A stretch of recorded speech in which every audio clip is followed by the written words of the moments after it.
দাওয়াতের মাধ্যমে তুমি যা বুঝেছো তোমার মেজাজ, তোমার মুআফেক লোক তৈরি হয়।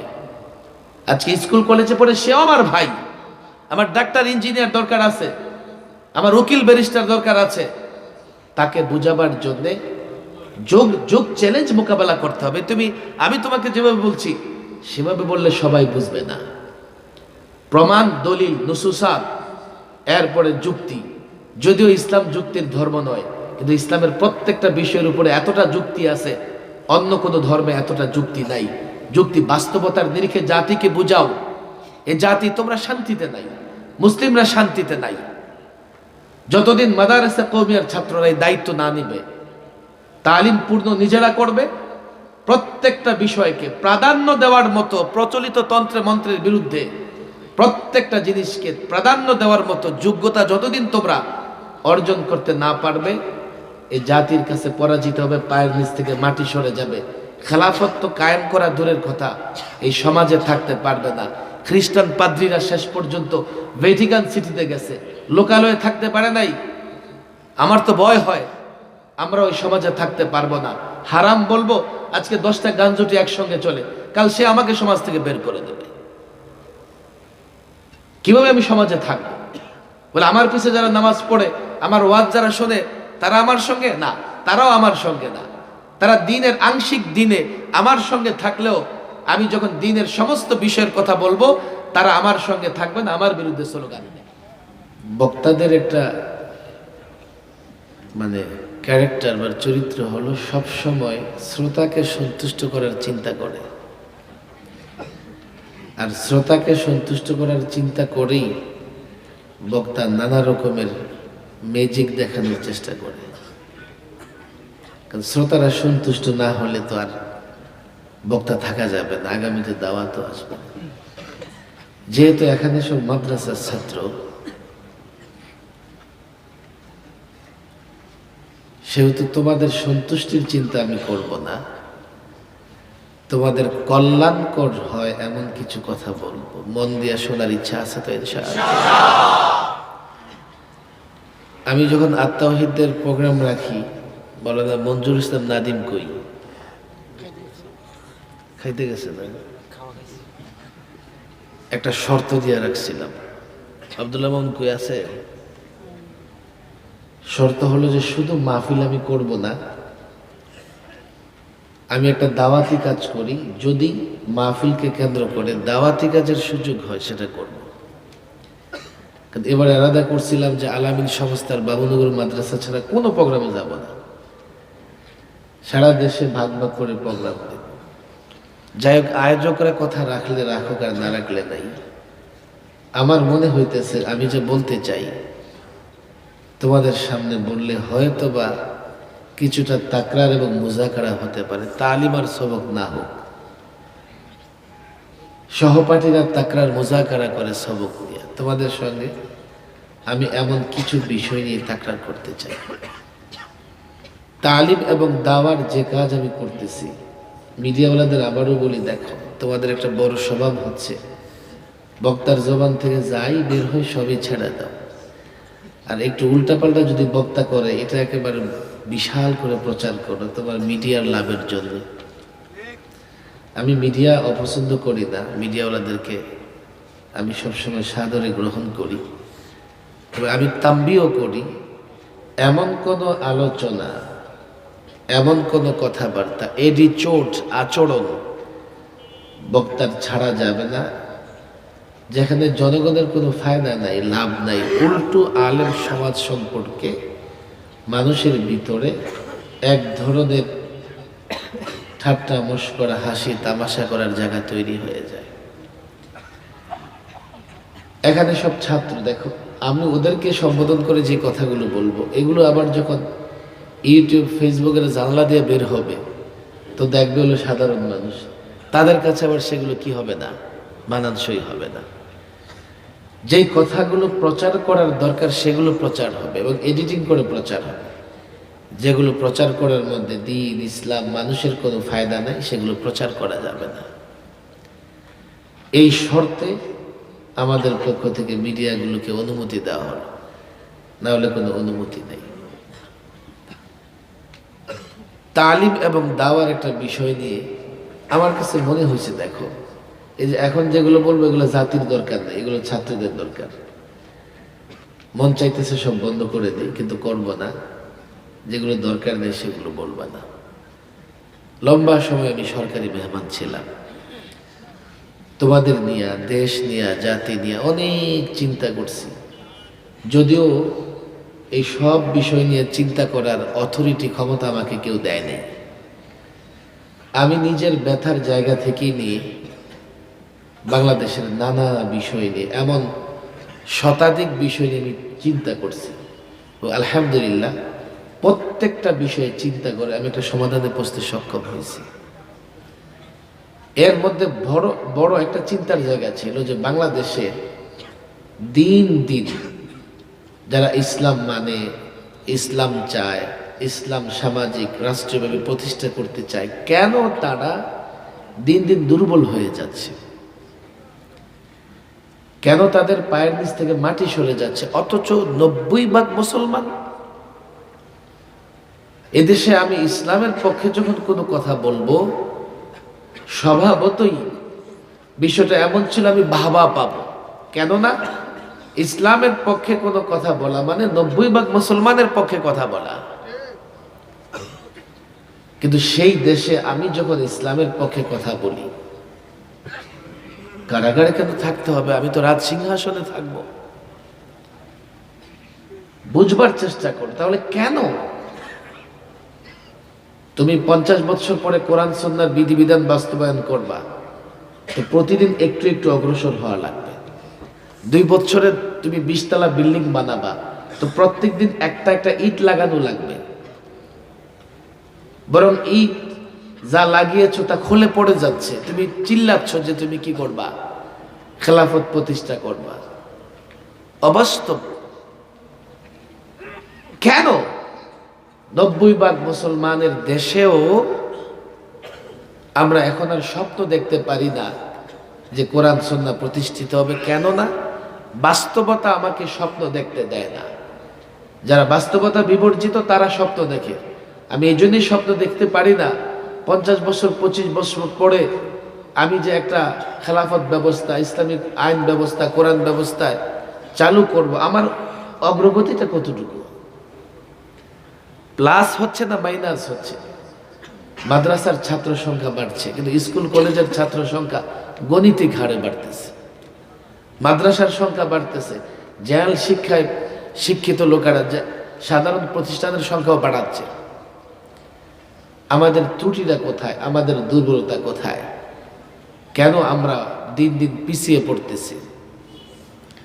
এর উত্তর আমার মাথায় বারবার যে উত্তরটা কাজ করতেছে যে মুসলমান তো 90%, কিন্তু আমরা এদেশের মানুষকে ইসলাম বুঝাইতে পারি নাই। যার জন্য নামে মুসলমান, কাজে মুসলমান নাই। নামে মুসলমান হওয়ার কারণে এমন কাজ করে তার ঈমান থাকে না, অথচ সে বলে তার ঈমান বাটা মার্কা, কখনো যাবে না। এমন লোক আছে না? নাই? ঈমান বলে কখনো ওটা যাবে না, ওর ঈমান খুব মজবুত। কাজ করে ইসলাম পরিপন্থী, অথচ নিজেকে মুসলিম দাবি করে। কাজ করে নবীর সুন্নাহ বিরোধী, অথচ নিজেকে সুন্নি দাবি করে। মূল সমস্যার জায়গাটা হচ্ছে আমরা ইসলামটা না বুঝি, না বুঝতে চেষ্টা করি, না মেনে চলি। আমি তো 11:15 বেশি কথা বলতে পারবো না। কত বাজে? 9:20। আরো 20 মিনিট, কষ্ট হবে না তো ইনশাআল্লাহ? আমার কাছে যা মনে হয়েছে যে ইসলামের পূর্ণাঙ্গ ইসলামের তালিম এবং দাওয়া, দুইটা বিষয় আমাদের ত্রুটি আছে। বলো বলো কি? তালিম এবং আমরা না পূর্ণাঙ্গ ইসলামের তালিম অর্জন করতেছি, না পূর্ণাঙ্গ ইসলামের তালিম দিয়ে জাতিকে সংশোধন করার চেষ্টা করতেছি। যেহেতু পূর্ণাঙ্গ ইসলামের তালিম অর্জন করতে পারতেছি না, জাতিকে আমরা যখন আংশিক ট্রিটমেন্ট দিচ্ছি, আংশিক ট্রিটমেন্টে রোগী কখনো সুস্থ হয় না। কারো মাথায় আঘাত, হাতে আঘাত, পায়ে আঘাত, পেটে আঘাত, পাটাকে ভালো করে চিকিৎসা করে ছেড়ে দিয়েছো, লোকটা সুস্থ না অসুস্থ? বলো, সুস্থ না অসুস্থ? হাতে পায়ে সব জায়গায় সমান ভাবে ট্রিটমেন্ট করতে হবে। জাতির সব জায়গায় সমস্যা, ব্যক্তি জীবন, রাষ্ট্র জীবন, পারিবারিক জীবন, সমাজ জীবন, অর্থ ব্যবস্থা, বিচার ব্যবস্থা, সর্বত্র সমস্যা। তুমি শুধু একদিকে জাতিকে ওয়াজ নসিহত করে বেড়াচ্ছ, জাতি সংশোধন হবে না, সুস্থ তো হবে না, উল্টা সে হিতে বিপরীত হতে পারে, তোমার বিরুদ্ধে অবস্থান করবে, এটাই স্বাভাবিক। আমার সঙ্গে এই হাতটা সবাই উঠাও। কষ্ট হইতেছে? আমি এই হাতটা এই জন্যই উঠাইছি, আমার দিকে তাকায় থাকো সবাই। ইসলাম কি কি জিনিসের নাম যদি আমি বুঝি আগে, তাইলে বুঝতে পারবো আমি ইসলাম সম্পর্কে কতটা জানি, কতটা জানি না। আমি জানি না এটা ইসলাম, এটা ইসলাম, এটা ইসলাম, এটা ইসলাম, আমি শুধু মনে করতেছি এইটাই কেবল ইসলাম। তো বাকি চারটা যে ইসলাম আমি জানিও না, জানার চেষ্টাও করি না, মানিও না। ফলে আমার কি হচ্ছে না, সংশোধন হচ্ছে না, আমি জাতিকেও সংশোধন করতে পারতেছি না। লম্বা করে উঠাও। তোমরা সবাই ছাত্র, কিছু হক তোমাদের আদায় করা দরকার। কয়টা আঙ্গুল হাতে? ফুকাহায়ে কেরাম ইসলামের মৌলিক বিষয়গুলোকে 5 ভাগে ভাগ করেছেন। কয় ভাগে? জোরে বলো, কয় ভাগে? আরো জোরে, কয় ভাগে? হাত নামাও। দারুল ইফতার ছেলেরা থাকলে ওরা সহজে বুঝবে। আমাদের দারুল ইফতার ছেলেরা ফতোয়া শামী মোতালা করে, আলমগীরি মোতালা করে, আল বাহরুর রায়াত মোতালা করে। আমরা দর্সে নিজামি তো ফতোয়ার কিছু মাসআলা মাসাইলের কিছু কিতাব, ফিকার কিছু কিতাব পড়ি। কিতাবুত তাহারাত দিয়ে যখন আলোচনা শুরু হয়, তখনই ফুকাহায়ে কেরাম, বিশেষ করে এই যে আল বাহরুর রায়াত আলমগীরিতে, দ্বীনের উমরে দ্বীন নামে বা মাদারে উমরে দ্বীন নামে ছোট্ট একটা আলোচনা করে। আলোচনায় কি থাকে? যে উমরে দ্বীন বা দ্বীনের সমস্ত বিষয়গুলোকে ফুকাহায়ে কেরাম 5 ভাগে ভাগ করেছেন। খেয়াল করো, 20 মিনিটের বেশি সময় আমার হাতে নাই। কয় ভাগে ভাগ করেছেন? 1 আকায়েদ, 1 কি? সাধারণ যারা আছেন আলেমদের কাছ থেকে পড়ে বুঝে নেবেন। 2 ইবাদাত, বলো 2। 3 মুআমালাত। 4 উকুবাত। উকুবাত বলে কেউ মাজাজেরও বলে। উকুবাত মানে বিচার ব্যবস্থা। উকুবাত মানে কি? আর মুআমালাত মানে কি? মুআমালাত মানে কি? 5 আদাব। 5 কি? আর জোরে বলো। তাহলে উমুরে দ্বীন, দ্বীনের বিষয়গুলোকে ফুকাহায়ে কেরাম কয় ভাগে ভাগ করেছেন? তোমাদের কষ্ট হইতেছে? কয় ভাগে ভাগ করেছেন? 1 কি? আকায়েদ বিশুদ্ধ হওয়ার দরকার আছে না নাই? এদেশের কয়জন মানুষের আকায়েদ বিশুদ্ধ? কাদিয়ানি, দেওয়ানবাগি, মাঝবান্ডারি, আটরশি আছে না নাই? চন্দ্রপুরী, সুরেশ্বরী, গাজারবাগি আছে না নাই? তথাকথিত আহলে কোরআন, তথাকথিত আহলে হাদিস আছে না নাই? তাদের দলের লোকজন কম না বেশি? তুমি এই চিটাগংয়ে দেখো না, এটা উত্তর চিটাগং না? খেয়াল করে দেখো। তবে আমি এই বর্তমানে বাংলাদেশে যে সমস্ত বাতিল ভণ্ড দল আছে তাদের নিয়ে আলোচনা করব না। না, আমি ওই দলগুলোকে নিয়ে আলোচনা করব যেগুলো তোমরা হাদিসের ব্যাখ্যা অনুবাদে পড়ো। মুতাজিলি, খারিজি, রাফিজি পড়ো কি পড়ো না? আগেরকার ফিরাকে বাতিলা যেগুলো পড়ে ছেলেরা, ঠিক আছে, বের হয়ে ওদের চেহারা দেখে না, অবয়ব দেখে না। আবার বর্তমান বাতিল ফেরকা যেগুলো আছে এগুলো সম্পর্কে ঠিক মতো পড়াশোনা করে না। ফলে বাতিল ফেরকার মুখোশ উন্মোচন করার জন্য অমুকরে ডাকা লাগে, অথচ আমার ইমান হেফাজতের জন্য প্রত্যেকটা বাতিল ফেরকার মুখোশ আমার সামনে উন্মোচিত থাকা দরকার। আমাদের চিন্তার বাইরে যেই 2টা বাতিল মতবাদ আছে, মাদ্দিয়ত বা বস্তুবাদ। বস্তুবাদ এখন স্বতন্ত্র মতবাদ। এখন না, আগেও আমরা যে নাস্তিক মোরতাদদের বিরুদ্ধে আন্দোলন করি, এটার সূচনা হলো বস্তু থেকে, বস্তুবাদ থেকে। মানুষ যখন বস্তুর প্রতি পূর্ণাঙ্গ বিশ্বাস স্থাপন করে, সে নাস্তিক হয়ে যায়। কারণ সে বস্তুকেই সব মনে করে, আল্লাহর উপর ভরসা থাকে না। আল্লাহ কিছু একটা করে এটা তার মনের ভিতরে থাকে না, সে মনের অজান্তেই নাস্তিক হয়ে যায়। সৈয়দ আবুল হাসান আলী নদভী, ভালো করে শোনো ছাত্ররা, উনি মাদ্দিয়ত বস্তুবাদের উপরে কিতাব লিখে বলেছেন এই কথা যে কুফুর শিরকের চাইতেও বস্তুবাদের ফিতনা মারাত্মক। কেন? কুফুর ফিতনাকে মানুষ ফিতনা মনে করে, আর বস্তুকে মানুষ ফিতনা মনে করে না। ফলে আলেম হয়েও বস্তুর পিছনে দৌড়ায়। বস্তু কি জিনিস? ক্ষমতার লোভ, পদের লোভ, অর্থকড়ি, সম্পদ, এগুলো সব বস্তু। আর বস্তুর টার্গেটে চলা, এটাই বস্তুবাদ। বস্তুবাদ মাদ্দিয়তের বিপরীত রুহানিয়ত, তাওয়াক্কুল, আল্লাহর উপর ভরসা করে চলা। মুসলমানদের বিজয় বলো, শান্তি বলো, সব এসেছে আল্লাহর উপর তাওয়াক্কুল করার কারণে। যখনই মুসলমান বস্তুর উপর ভরসা করবে, বিজয়ও হবে না, শান্তিও আসবে না। যত বাতিল ফেরকা আছে বাংলাদেশে, সমস্ত বাতিল ফেরকার পেছনে বস্তু বস্তু বস্তু। যত লেবাসদারি মৌলবী বিক্রি হয়ে যাচ্ছে, তার পেছনেও কারণ হচ্ছে বস্তু। বস্তু যে কত বড় ফিতনা। আমি ইমাম হই, আমি আলেম হই, আমি যেই হই না কেন, আমার যদি বস্তু টার্গেট হয়, ক্ষমতা, ক্ষমতার মোহ, অর্থ সম্পদ টার্গেট হয়, মসজিদে বসে মুসল্লিদের খেয়ানত করব, শিক্ষক হয়ে ছাত্রের মাথা বিক্রি করব, পীর হয়ে মুরিদের মাথা বিক্রি করব, নেতা হয়ে কর্মীর মাথা বিক্রি করব। আফসোস লাগে, আজও দেখা যায় ইমাম হয়ে ডিম বিরিয়ানি খেয়ে মুসল্লির মাথা বিক্রি করে দিচ্ছে। মাদ্রাসা দখল করে বসে আছে, কেন জানো? ছাত্রের মাথা বিক্রি করবে। আমার কিছু ছাত্র আছে, বাস আমি মনে করি যে আমি একটা মিছিল করতে পারবো, আমার কিছু লোকবল থাকবে, পক্ষে বিপক্ষে, ছাত্ররা বুঝবে না কি মিছিল করতেছে। মাথা বিক্রি করবার জন্য দ্বীনি প্রতিষ্ঠানগুলোকে, মাথা বিক্রি করবার জন্য ছাত্রদের দ্বীনি অনেক প্রতিষ্ঠানকে ঘোড়ার আস্থা বলে রূপান্তরিত করা হয়েছে। আফসোস লাগে, দেওবন্দ নিয়ে, কবি প্রাঙ্গণ নিয়ে আমরা অহংকার করি, গর্ব করি।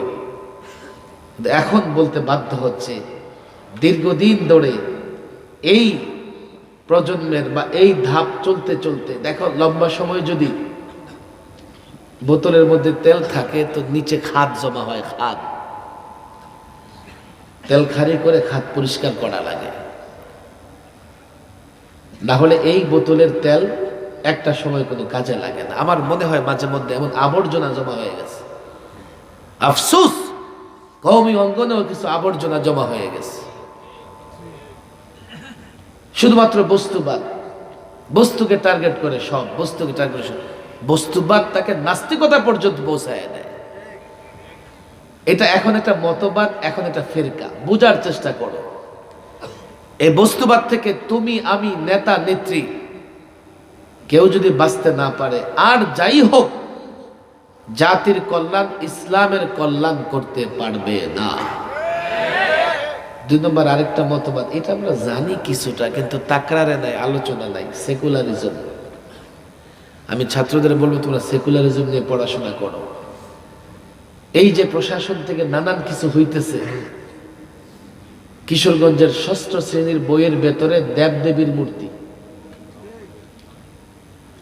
বাংলাদেশে কখনো দেখলাম না বাংলা সাবজেক্টে গণিতের কোনো বিষয় ঢুকে গেছে, ঢুকে না। ইংরেজিতে বাংলা ঢুকে না, বিজ্ঞানে বাংলা প্রবেশ করে না। অথচ ইসলামী বইয়ের, ইসলামী শিক্ষা বইয়ে দেবদেবীর ছবি প্রকাশ করেছে। যে যাই বলো, ইচ্ছাকৃত অনিচ্ছাকৃত, আমি সেই ব্যাখ্যায় যাব না। 100% এটা একটা ষড়যন্ত্র। সেকুলারিজমের বাংলাদেশে তর্জমা করা হয় ধর্ম নিরপেক্ষতা মতবাদ, সেকুলারিজম। আমি বলি যে বাংলাদেশে একটা তর্জমা দাঁড় করানো হয়েছে, প্রকৃতপক্ষে সেকুলারিজম হলো ধর্মহীনতা। কিন্তু আফসোসের বিষয় হলো, এগুলো নিয়ে তোমরা পড়াশোনা করো না। এইভাবে কয়টার প্রতিবাদ করবা? কয়টার প্রতিবাদ করবা? ময়লা যদি পাইপ দিয়ে বের হয়, আরে কুয়া থেকে যদি নাপাকি না উঠাও, কুয়া তো পরিষ্কার হবে না, কত বালতি পানি উঠাবা? এক সেকুলারিজম বাংলাদেশের শিক্ষা ব্যবস্থা, বিচার ব্যবস্থা, সামাজিক ব্যবস্থা সব ধ্বংস করে দিচ্ছে। সেকুলারিজমের টার্গেট হচ্ছে রাষ্ট্রে যেন কোনো ধর্মের প্রভাব না থাকে। ধর্ম আপনার ব্যক্তিগতভাবে, এক্ষেত্রে সব ধর্মের লোকেরা ভালো থাকবে, কারণ তাদের ধর্মের মেয়াদও নাই, তাদের ধর্মীয় গ্রন্থেরও কোনো ইয়ত্তা নাই, খোঁজ খবর নাই। ইসলাম ক্ষতিগ্রস্ত হবে। এই জন্য ইসলাম পূর্ণাঙ্গ জীবন ব্যবস্থা। ইসলামকে যদি ব্যক্তি জীবনে বন্দি করে দেওয়া হয়, ৮০% ইসলাম আমাদের কাছ থেকে দূরে সরে যাবে। কিন্তু তুমি এটার প্রতিকার কেমনে করবা? মিছিল মিটিং স্লোগান দিয়ে শেষ হবে না। কেন জানো? যারা সেকুলারিজমের কথা বলে, জেনে বুঝে যৌক্তিক জায়গা থেকে বলে। তুমি বলে হুজুর, তাহলে সেকুলারিজম যদি যৌক্তিক হয় আমরাও মানি, আমরা কেন মানতে পারবো না সেকুলারিজম যৌক্তিক না হলে? সেকুলারিজম কেন যৌক্তিক? ২০০ বছর আগে ইউরোপ থেকে সেকুলারিজমের উৎপত্তি। কেন? গির্জা এবং রাষ্ট্রের মধ্যে দ্বন্দ্ব শুরু হয়ে গেল। দ্বন্দ্বের এক পর্যায়ে রাষ্ট্রের জনগণ বলে দিল, এই গির্জাওয়ালারা গির্জায় থাকো, রাষ্ট্র চলবে আধুনিক চিন্তায়, সায়েন্স বিজ্ঞান দিয়ে। আজকে তোমরা যেমন আন্দোলন সংগ্রাম করলে খেলাফত ব্যবস্থার জন্য, ওই গির্জাওয়ালারাও করেছে খ্রিস্টান ধর্ম প্রতিষ্ঠা করার জন্য। মিছিল করেছে, মিটিং করেছে, সিম্পোজিয়াম করেছে। আর এক এক সময় ওই খ্রিস্টান ধর্মের পাদ্রীদের কখনো জঙ্গিবাদ বলা হয়েছে, কখনো সন্ত্রাসবাদ বলা হয়েছে, উগ্রবাদ বলা হয়েছে, সাম্প্রদায়িক বলা হয়েছে, ধর্মান্ধ বলা হয়েছে। সেই গালিগুলো তোমরা যখন ইসলাম চাও তোমাদেরকে দেওয়া হয়। নতুন গালি নয়, নতুন গালি নয়। যৌক্তিক কেন হলো? যখনই ইউরোপ থেকে যারা রাষ্ট্রপ্রধান ধর্মকে আলাদা করে দিল, ফ্রান্সের শিল্প বিপ্লব হয়ে গেল।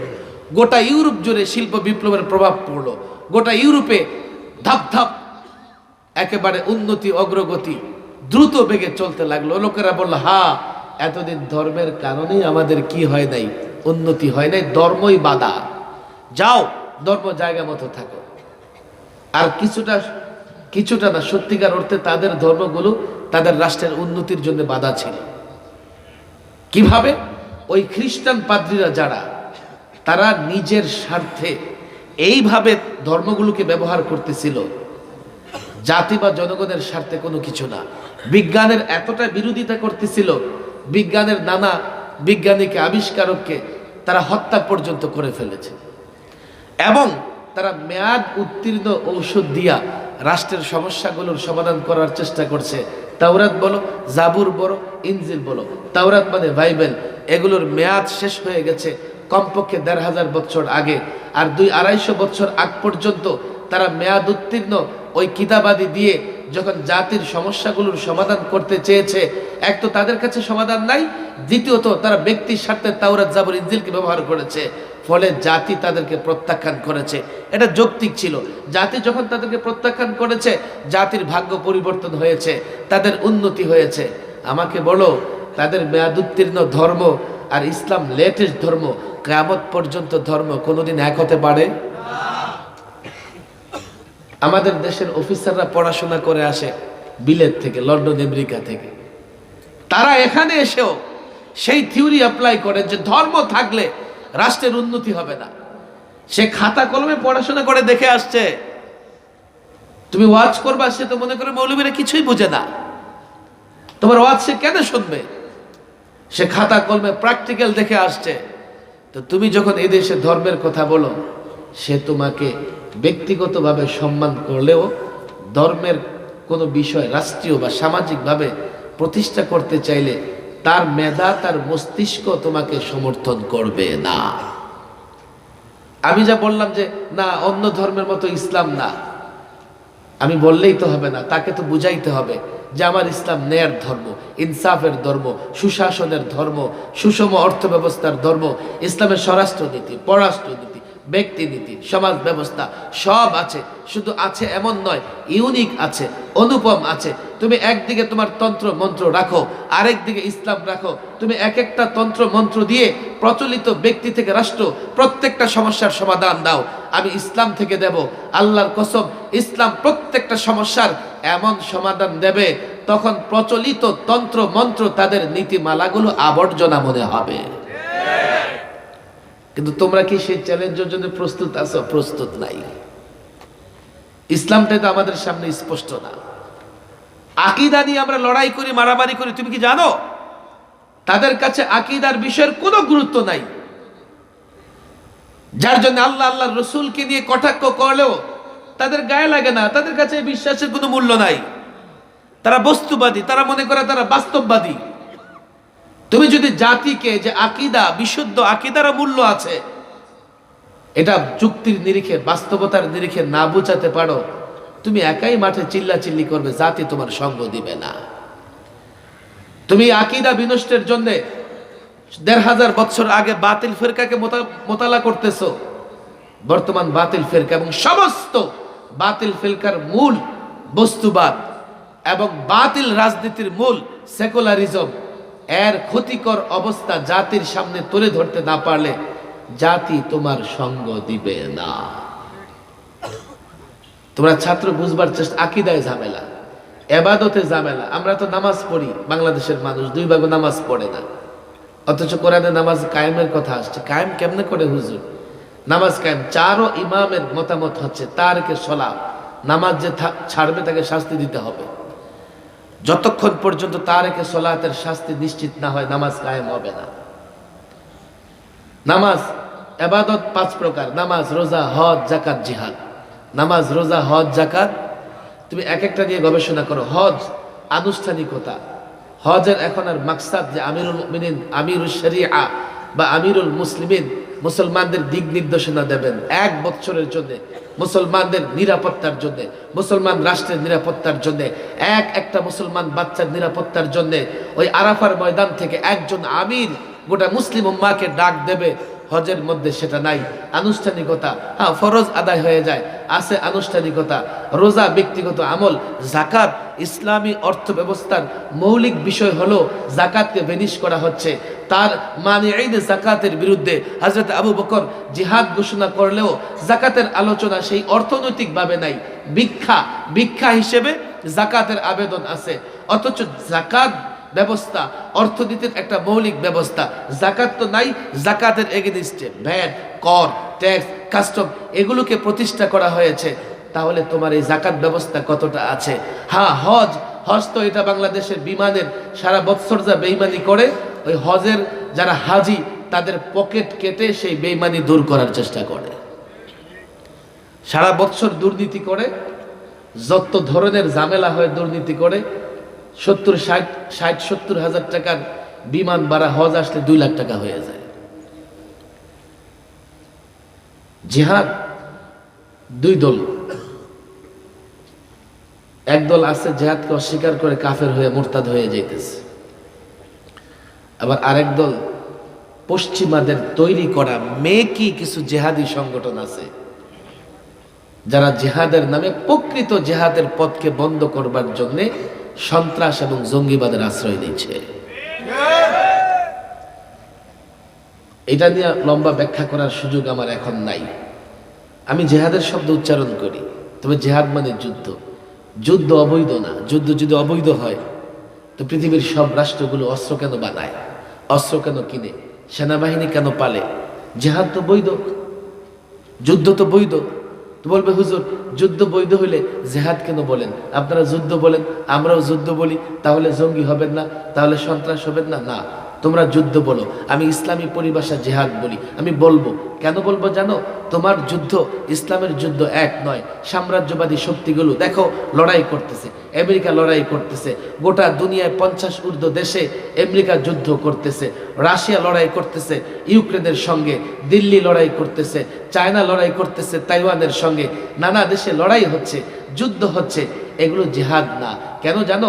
সাম্রাজ্যবাদী শক্তি কারো ভূখণ্ড দখল করার জন্য লড়াই করে, বাণিজ্যিক স্বার্থের জন্য লড়াই করে, আধিপত্যবাদ ধরে রাখবার জন্য লড়াই করে। ইসলাম জিহাদ করে, মুসলিমরা জিহাদ করে আধিপত্যবাদ প্রতিষ্ঠার জন্য নয়, কারো ভূখণ্ড দখল করবার জন্য নয়।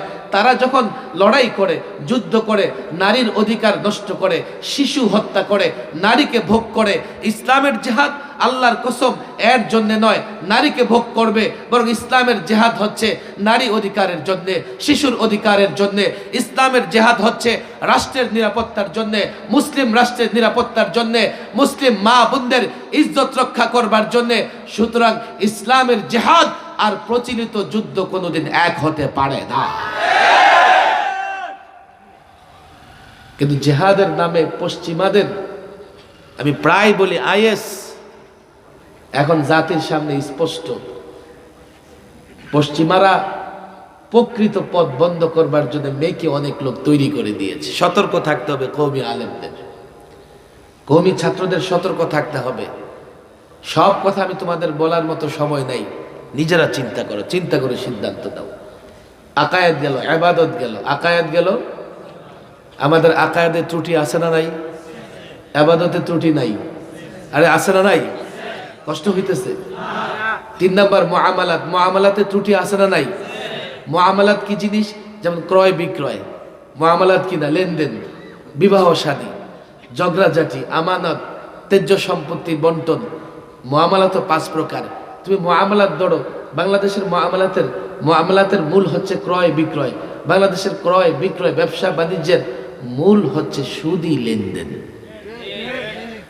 وَذَرُوا مَا بَقِيَ مِنَ الرِّبَا فَإِن لَّمْ تَفْعَلُوا فَأْذَنُوا بِحَرْبٍ مِّنَ اللَّهِ وَرَسُولِهِ। সুদ ছাড়ো, যদি না ছাড়ো আল্লাহ আল্লাহর রাসূলের পক্ষ থেকে যুদ্ধের ঘোষণা শুনে নাও। জাতিকে বুঝাইতে পারছো? সুদ আল্লাহ হারাম করেছেন এই জন্য নয় যে তোমাকে অর্থনৈতিকভাবে ক্ষতিগ্রস্ত করতে চান, এই জন্যই সুদ হারাম করেছেন।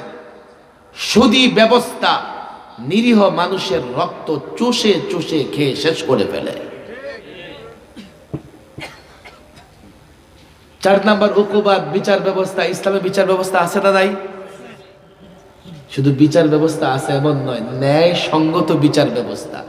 ইসলামী বিচার ব্যবস্থার বাইরে যদি কেউ ফায়সালা করে ফাসেক জালেম, মেনে ফায়সালা করে, আর ইসলামী বিচার ব্যবস্থাকে না মানে, ওয়ামান লাম ইয়াহকুম বিমা আনজালাল্লাহ ফাউলাইকা হুমুল কাফিরুন।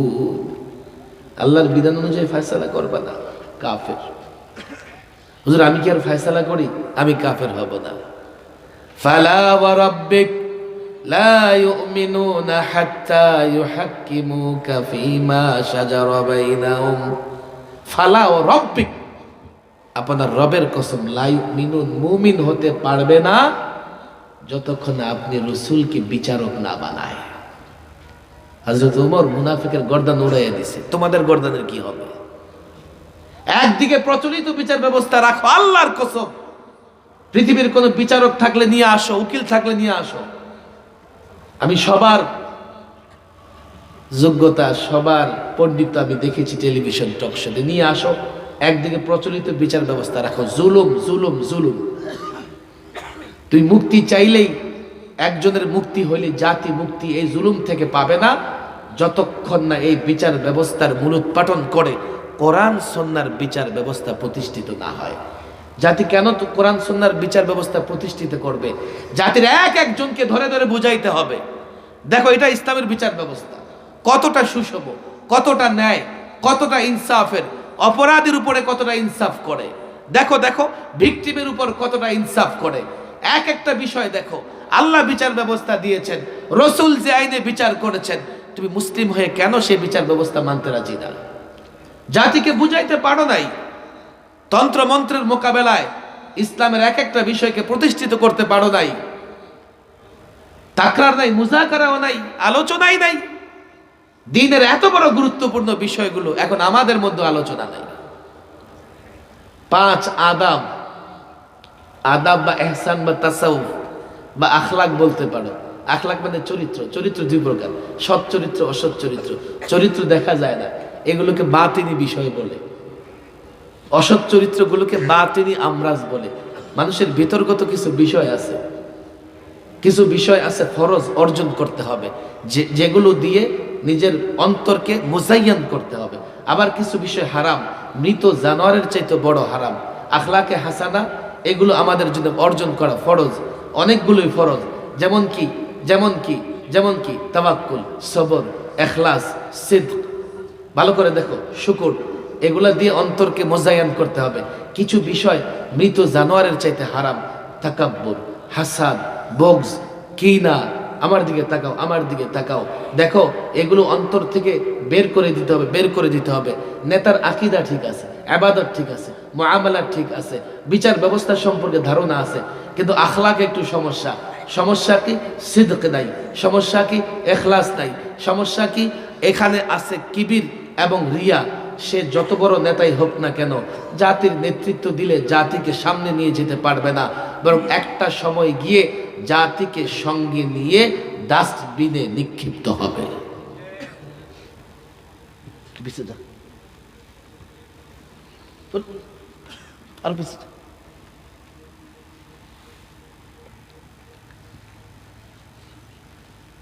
মনে করতেছে যে আমি এই করতেছি, বেটা এক একটা কথার জবাব দেওয়া লাগছে রিমান্ডে। আমার 2.5 মাস আমি রিমান্ডে ছিলাম, কারো মাথায় বাড়ি নেই নেই বা গাড়িও ভাঙচুর করে দেয়, শুধু এই কথাগুলো। আমি কেন ইসলামী রাষ্ট্র চাই,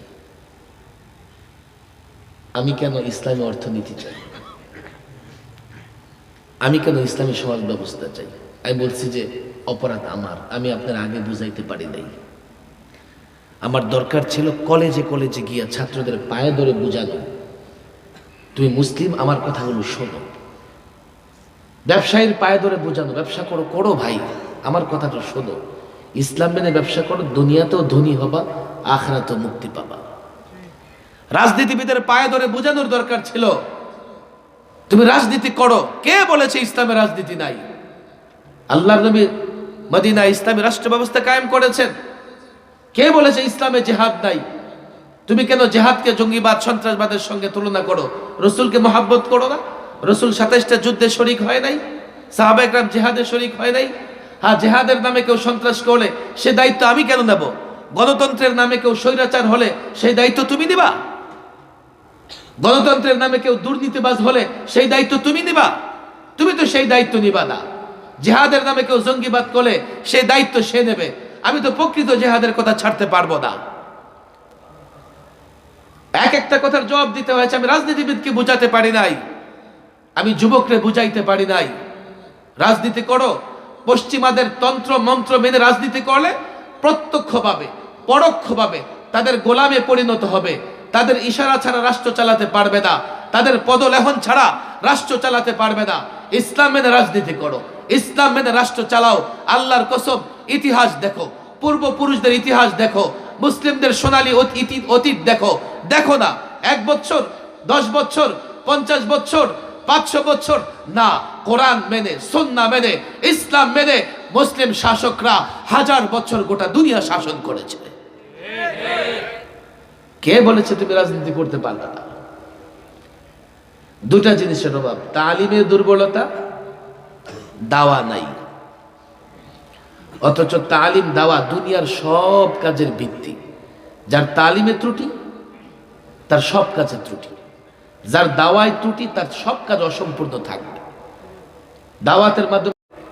দাওয়াতের মাধ্যমে তুমি যা বুঝেছো, তোমার মেজাজ, তোমার মুআফেক লোক তৈরি হয়। আজকে স্কুল কলেজে পড়ে সেও আমার ভাই, আমার ডাক্তার ইঞ্জিনিয়ার দরকার আছে, আমার উকিল ব্যারিস্টার দরকার আছে। তাকে বুঝাবার জন্যে যোগ চ্যালেঞ্জ মোকাবেলা করতে হবে। আমি তোমাকে যেভাবে বলছি সেভাবে বললে সবাই বুঝবে না। প্রমাণ, দলিল, নুসুসাত, এরপরে যুক্তি। যদিও ইসলাম যুক্তির ধর্ম নয়, কিন্তু ইসলামের প্রত্যেকটা বিষয়ের উপরে এতটা যুক্তি আছে, অন্য কোনো ধর্মে এতটা যুক্তি নাই। যুক্তি, বাস্তবতার নিরিখে জাতিকে বুঝাও। এ জাতি তোমরা শান্তিতে নাই, মুসলিমরা শান্তিতে নাই। যতদিন মাদারেসা কওমিয়ার ছাত্ররা এই দায়িত্ব না নিবে, তালিম পূর্ণ নিজেরা করবে, প্রত্যেকটা বিষয়কে প্রাধান্য দেওয়ার মতো প্রচলিত তন্ত্রে মন্ত্রের বিরুদ্ধে প্রত্যেকটা জিনিসকে প্রাধান্য দেওয়ার মতো যোগ্যতা যতদিন তোমরা অর্জন করতে না পারবে, এই জাতির কাছে পরাজিত হবে, পায়ের নিচ থেকে মাটি সরে যাবে। খেলাফত তো কায়েম করা দূরের কথা, এই সমাজে থাকতে পারবে না। খ্রিস্টান পাদ্রীরা শেষ পর্যন্ত ভ্যাটিকান সিটিতে গেছে, লোকালয়ে থাকতে পারে নাই। আমার তো ভয় হয় আমরা ওই সমাজে থাকতে পারবো না। হারাম বলবো, আজকে 10টা গাঞ্জুটি একসঙ্গে চলে, কাল সে আমাকে সমাজ থেকে বের করে দেবে। কিভাবে আমি সমাজে থাকবো? বলে আমার পিছে যারা নামাজ পড়ে, আমার ওয়াজ যারা শোনে, তারা আমার সঙ্গে না, তারাও আমার সঙ্গে না। তারা দিনের আংশিক দিনে আমার সঙ্গে থাকলেও আমি যখন দিনের সমস্ত বিষয়ের কথা বলবো, তারা আমার সঙ্গে থাকবে না, আমার বিরুদ্ধে স্লোগান দেবে। ছাত্রদেরকে অনুরোধ করে বলি, দেখো, 2টা তালিমকে পূর্ণ করো। আমাদের দর্শে নিজামিতে পূর্ণ তালিমই আছে, কিন্তু এখন এমন হয়ে গেছে এই দর্শে নিজামিতেও ছেলেরা পারদর্শী না হওয়ার কারণে পুরো বিষয়টাকে সামনে নিয়ে আসতে পারে না। আমি তো বলি দর্শে নিজামির কিতাবগুলো ঠিক মতো পড়ে, এরপরে যদি আমাদের আকাবের আসলাফদের কিতাব যেগুলো আছে, এক হুজ্জাতুল্লাহ বালাগা মোতালা করলে গোটা দুনিয়ার নাস্তিকদের সঙ্গে আগামী 600 বছর পর্যন্ত বিতর্ক করা যাবে। আমাদের আকাবের আসলাফদের কিতাব আছে, এখন সুন্নত সায়েন্সের উপরে ডক্টর মাহমুদ চুক্তের 11 খণ্ডের কিতাব বের হয়ে গেছে। জাতির মিম্বর থেকে একজনকে ইসলাম বুঝাও। ইসলাম যদি বুঝে, কালকে তুমি ইসলাম প্রতিষ্ঠার দাবিতে মাঠে নামলে তারা তোমার সঙ্গ না দিলেও তোমার বিরোধিতা করবে না।